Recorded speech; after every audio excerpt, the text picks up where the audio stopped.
संज्ञा नाउन किसे कहते हैं? बच्चों, आज हम संज्ञा के बारे में पढ़ेंगे। सबसे पहले यह समझिए कि हमारे आसपास जो भी व्यक्ति, स्थान, वस्तु, जीव, पदार्थ, गुण, भाव या समूह है, उन सभी के कोई न कोई नाम होते हैं। इन्हीं नामों को संज्ञा कहते हैं। परिभाषा: जिस शब्द से किसी व्यक्ति, स्थान, वस्तु, जीव, पदार्थ, गुण, भाव या समूह का बोध हो, उसे संज्ञा कहते हैं। आइए इसे आसान उदाहरण से समझते हैं। मान लीजिए एक बच्चे का नाम राहुल है। यहाँ राहुल एक व्यक्ति का नाम है, इसलिए यह संज्ञा है। अगर मैं कहूँ भोपाल, तो यह एक स्थान का नाम है, इसलिए यह भी संज्ञा है। यदि मैं किताब, मेज, पेन या मोबाइल कहूँ, तो ये सभी वस्तुओं के नाम हैं, इसलिए ये भी संज्ञा है।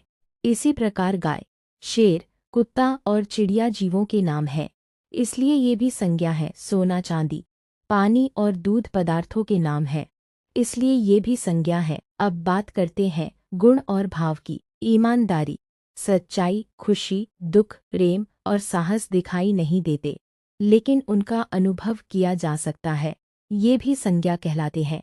इसी तरह सेना, कक्षा, टीम और झुंड समूह के नाम हैं, इसलिए ये भी संज्ञा है।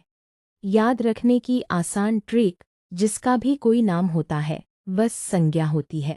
उदाहरण: राम, सीता, भारत, दिल्ली, पुस्तक, गाय, सोना, पानी, ईमानदारी, खुशी, सेना आदि।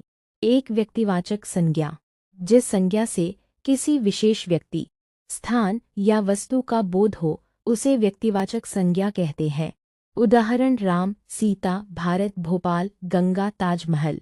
यहाँ राम किसी भी व्यक्ति का नाम नहीं, बल्कि एक विशेष व्यक्ति का नाम है।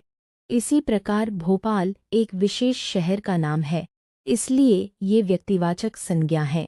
2. जातिवाचक संज्ञा: जिस संज्ञा से पूरी जाति या वर्ग का बोध हो, उसे जातिवाचक संज्ञा कहते हैं।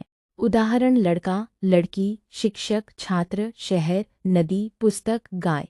यदि हम लड़का कहते हैं, तो इससे किसी एक लड़के का नहीं, बल्कि सभी लड़कों की जाति का बोध होता है, इसलिए यह जातिवाचक संज्ञा है। 3. द्रव्यवाचक संज्ञा: जिस संज्ञा से किसी पदार्थ या द्रव्य का बोध हो, उसे द्रव्यवाचक संज्ञा कहते हैं। उदाहरण: सोना, चांदी, पानी, दूध, लोहा, तेल। ये सभी पदार्थों के नाम हैं, इसलिए इन्हें द्रव्यवाचक संज्ञा कहा जाता है।